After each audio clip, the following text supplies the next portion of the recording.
ایک بہت ہی خوبصورت نئی ویب سیریز لے کر آئے ہیں. لوگ دوبارہ کیسے زندہ ہوں گے, کہاں جمع ہوں گے, کیسے جمع ہوں گے, حساب کب شروع ہوگا, اسکیل کیسا ہوگا, زمین ٹکڑے ٹکڑے ہو جائے گی, تارے جھڑ جائیں گے اور چاند سورج بے نور ہو جائیں گے. اللہ پاک ارشاد فرمائے گا اب کون باقی رہ گیا ہے؟ آسمان کو جب بارش برسانے کا حکم دے گا تو وہ 40 دن تک بارش برساتا ہے. بسم اللہ الرحمن الرحیم. السلام علیکم ناظرین, کیسے ہیں آپ سب؟ ایک بہت ہی خوبصورت نئی ویب سیریز لے کر آئے ہیں جس کا نام ہے قیامت کے بعد, آفٹر ججمنٹ ڈے. ہم نے ایک اور ویب سیریز پہلے کی تھی جس کا نام تھا قیامت کی نشانیاں. اگر آپ نے وہ نہیں دیکھی تو وہ بھی آپ دیکھیے, قیامت سے پہلے کیا کیا ہوگا.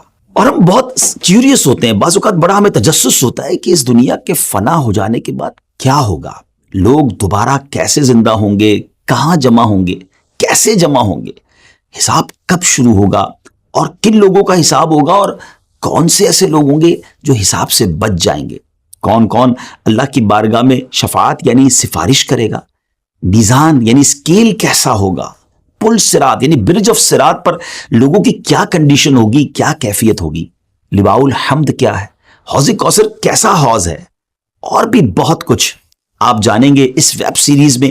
آخرت کے حوالے سے درست عقائد, اور ان درست عقائد کو جاننے اور اپنی اسلامک نالج میں اضافہ کرنے کے لیے اسٹارٹ سے اینڈ تک ہمارے ساتھ آپ شامل رہیے گا.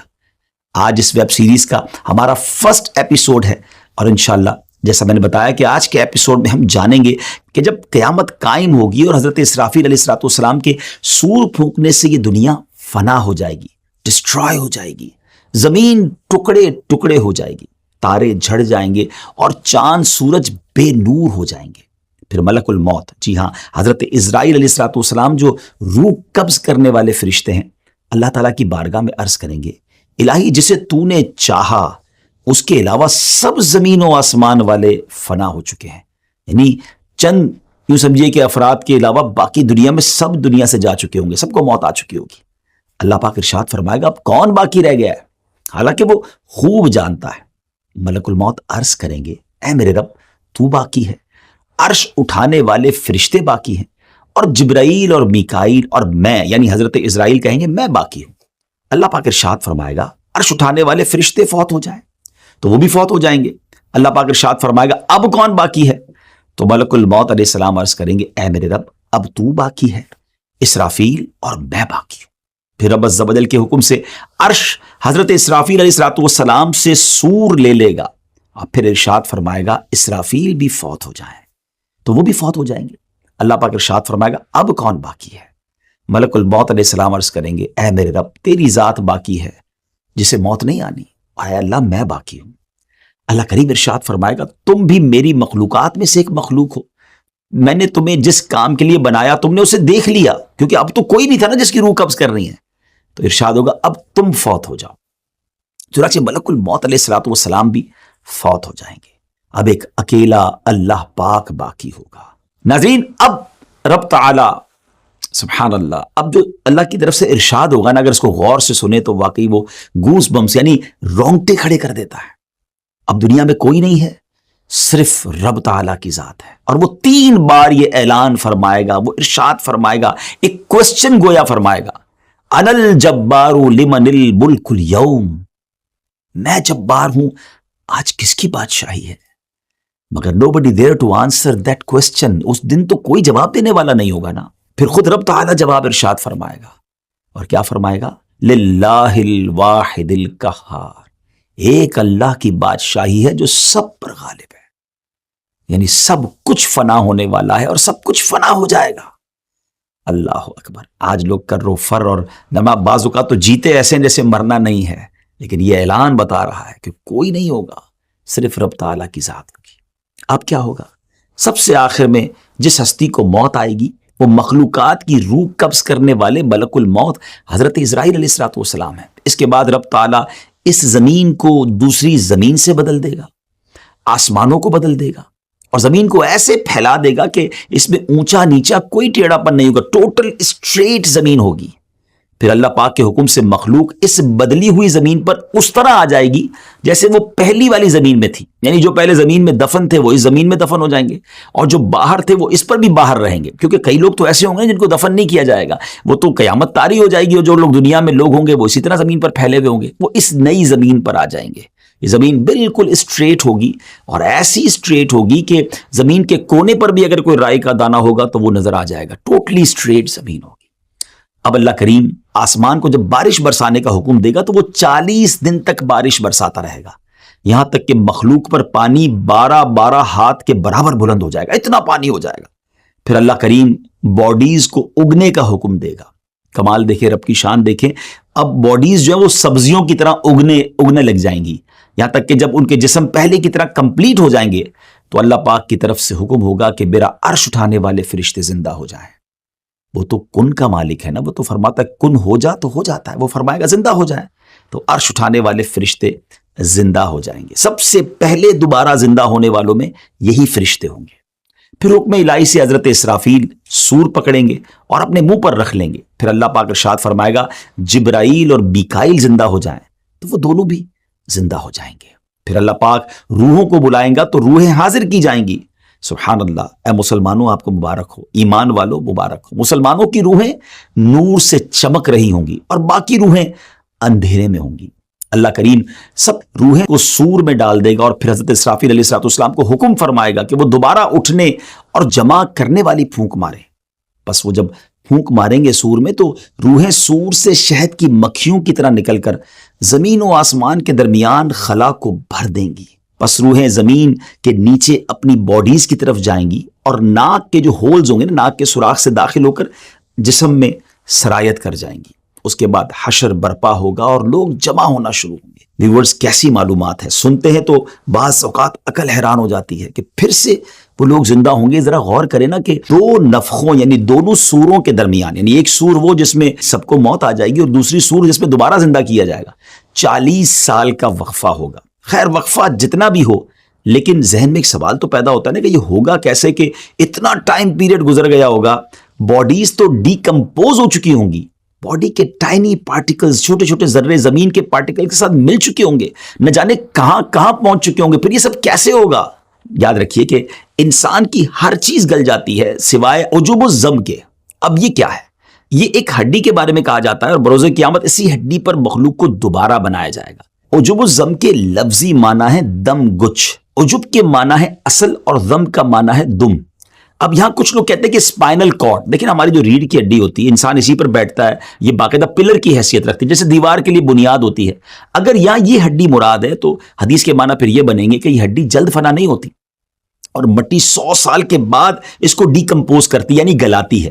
اور اگر اس سے مراد ہے اجزائے اصلیہ جو انسان کے جسم کی اصل ہیں تو وہ کبھی نہیں فنا ہوتے، اور یہ ایسے باریک کمپوننٹس، ایسے باریک اجزاء ہیں جو مائکروسکوپ سے بھی دیکھنے میں نہیں آتے۔ عربی میں انہیں اجزائے لا یتجزا یعنی انڈیویزبل کمپوننٹس، یعنی سمجھے کہ یہ ختم نہیں ہوتے، انہیں کہا جاتا ہے۔ انسان چاہے جہاں بھی چلا جائے، جس بھی حالت میں ہو، مگر یہ کمپوننٹس ویسے ہی رہتے ہیں، حتیٰ کہ غذا اور خون میں بھی اجزاء شامل ہوتے ہیں۔ انہی اجزاء سے انسان پہلے بھی بنا تھا اور آئندہ بھی بنے گا۔ دیکھیں نا آج کل ڈی این اے کی بات ہوتی ہے، بالکل مرے ہوئے کتنا سال ہو جاتا ہے، بلکہ اب تو کئی سال پرانے ڈھانچے ملتے ہیں، تو اس کے میڈیکل کے بعد یہ پتہ چل جاتا ہے کہ اس کی عمر کیا تھی، موت کا سبب کیا تھا۔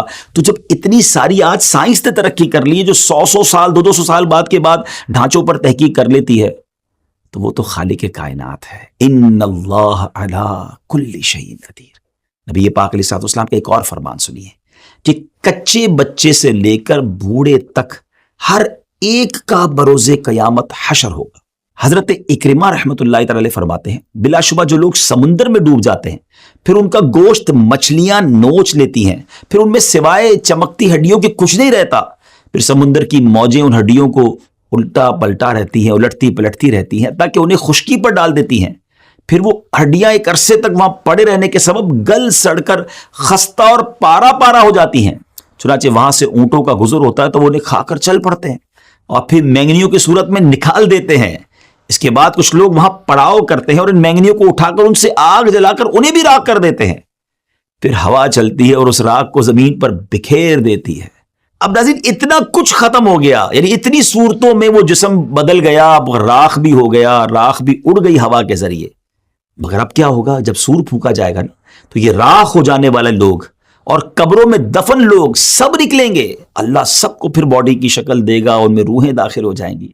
حضرت اسرافیل علیہ السلام بیت المقدس کی چٹان پر کھڑے ہو کر یہ اعلان کریں گے، اے گلی سڑی ہڈیوں، ٹکڑے ٹکڑے ہو جانے والی کھالوں اور بکھرے ہوئے بالوں، اللہ پاک تمہیں حکم دیتا ہے فیصلہ کر دینے والے حساب کے لیے جمع ہو جاؤ. اب آئیے ہم کچھ اور آگے چلتے ہیں. اب یہاں ایک اور بات سمجھنی کہ اجسام جیسے دنیا میں تھے نا، ویسے ہی اپنی رنگ اور اوصاف کے ساتھ، کوالٹیز کے ساتھ دوبارہ لوٹائے جائیں گے. یعنی بے شک ہزاروں سال ہو گئے قبر میں، لیکن جب وہ اٹھیں گے تو رنگ و نسل بھی وہی ہوگی، ان کے اوصاف بھی وہی ہوں گے. اور قبروں سے اٹھانے کے بعد جو سور پھونکا جائے گا نا، وہ کافی طویل آواز ہوگی. اس سور کا ابتدائی حصہ لوگوں کو زندہ کرنے کے لیے ہوگا اور بعد والا حصہ انہیں قبروں سے نکالنے کے لیے ہوگا.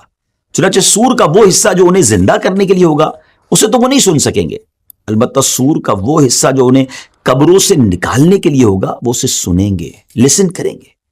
روایت میں آتا ہے کہ قیامت کے دن لوگ اپنی اپنی قبروں سے بغیر لباس کے، ننگے پاؤں اور بغیر ختنہ کیے ہوئے اٹھیں گے.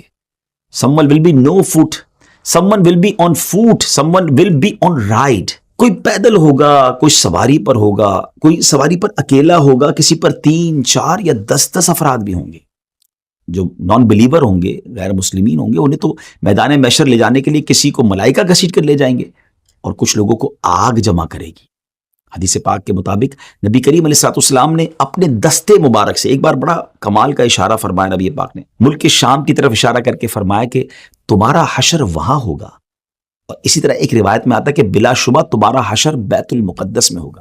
تو ان حدیثوں سے یہ پتہ چلتا ہے کہ جو محشر کا میدان سجایا جائے گا نا، وہ بیت المقدس کے قریب، یہ پورا ملک شام ہے نا، اب اس کی بائفرکیشن اب آج کل ہو گئی ہے، لیکن یوں سمجھ لیجئے کہ بیت المقدس کے قریب جو ہے یہ پورا میدان محشر سجایا جائے گا.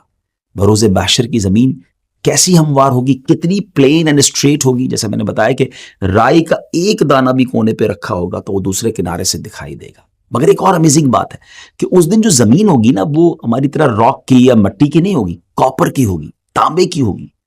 اللہ اکبر. اور سورج آج کتنا دور ہے؟ ایک تحقیق کے مطابق 93 ملین مائلز اوے ہے.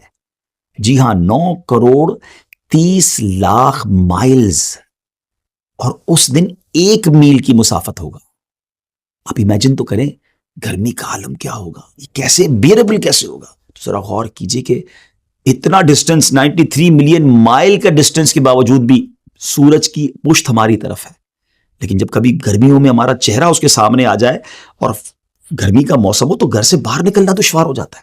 اس وقت 1 میل کے فاصلے پر ہوگا اور اس کی پشت نہیں، اس کا منہ ہماری طرف ہوگا. ہم سوچ بھی نہیں سکتے گرمی کا عالم کیا ہوگا.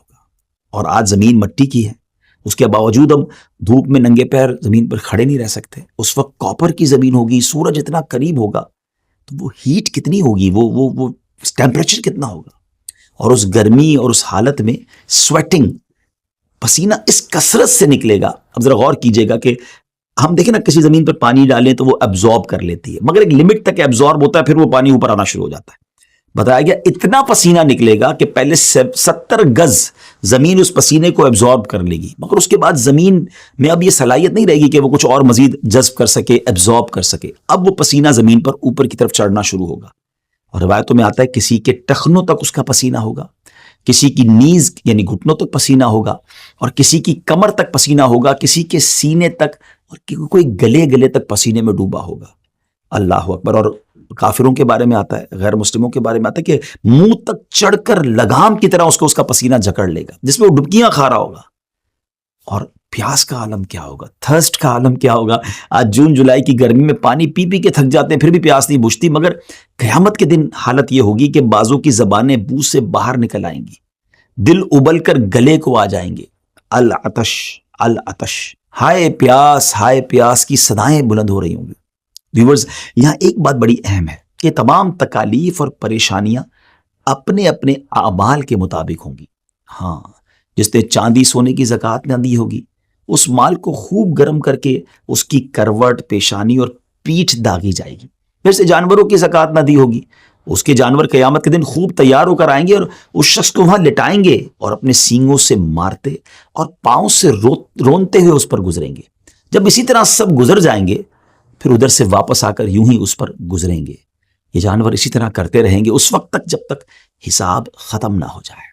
یہ تمام تکالیف اور پریشانیاں اپنے اپنے اعمال کے مطابق ہوں گی. جو اللہ کے نیک بندے ہوں گے ان کے لیے اتنا دن بھاری نہیں ہوگا. حضرت ابن مسعود رضی اللہ تعالیٰ بیان کرتے ہیں بروز قیامت لوگوں کو جمع کیا جائے گا اس قدر بھوکے ہوں گے کہ پہلے کبھی اتنے بھوکے نہ تھے. ایسے بے لباس ہوں گے کہ اس سے پہلے کبھی ایسے بے لباس نہ ہوئے. ایسے پیاسے ہوں گے کہ اس سے پہلے کبھی ایسے پیاسے نہ ہوئے. ایسے تھکے ہارے ہوں گے کہ اس سے پہلے کبھی ایسے تھکے ہوئے نہ ہوں گے. جس نے اللہ پاک کے لیے کسی کو کھلایا ہوگا اللہ پاک اسے قیامت کے دن کھلائے گا. جس نے اللہ پاک کے لیے کسی کو پلایا ہوگا اللہ اسے قیامت کے دن پلائے گا. جس نے اللہ کریم کے لیے کسی کو لباس پہنایا ہوگا رب کریم اسے لباس پہنائے گا. اور جس نے اللہ کے لیے عمل کیا ہوگا اللہ پاک اسے کافی ہوگا. جس نے اللہ پاک کے دین کی مدد کی ہوگی تو اللہ کریم اس دن اسے راحت عطا فرمائے گا. ذرا غور کیجئے ناظرین، زندگی میں ایسے کام کرنے ہیں، لوگوں کی خدمت کریں، کسی کو کھانا کھلاتے رہیں، کسی کو پلاتے رہیں، پیاسے کو پانی پلا دیا کریں، بے لباس کو لباس دے دیا کریں. کیا معلوم یہ نیکیاں قیامت کے دن ایسے کام آ جائیں کہ ہمیں وہاں اللہ کی نعمتیں مل جائیں، ہم اس تکلیف سے بچ جائیں. اگر آپ چاہتے ہیں کہ آپ کو ریفرنسز بھی مل جائیں کہ کچھ باتیں قرآن سے ہوئی ہیں، کچھ احادیث سے ہوئی ہیں، کچھ بزرگان دین کے اقوال ہیں، تو آپ ڈسکرپشن میں وہ ہمارے ریفرنسز بھی لے لیجئے گا. اور ناظرین جس طرح میں نے بتایا آپ کو کہ ہماری ایک بہت خوبصورت ویب سیریز قیامت کی نشانیاں جس کو ملینز آف لوگوں نے دیکھا، اگر آپ اسے بھی دیکھنا چاہتے ہیں تو بہتر ہوگا کہ آپ اس کو بھی دیکھیں. قیامت سے پہلے کیا ہوگا بڑی ڈیٹیل میں ہم نے کئی ایپیسوڈز میں اسے بیان کیا ہے، تو اس کا لنک بھی آپ کو ڈسکرپشن میں مل جائے گا. ناظرین باتیں بہت ساری کرنی ہے آپ سے، لیکن معاملہ بھی تو بہت بڑا ہے نا.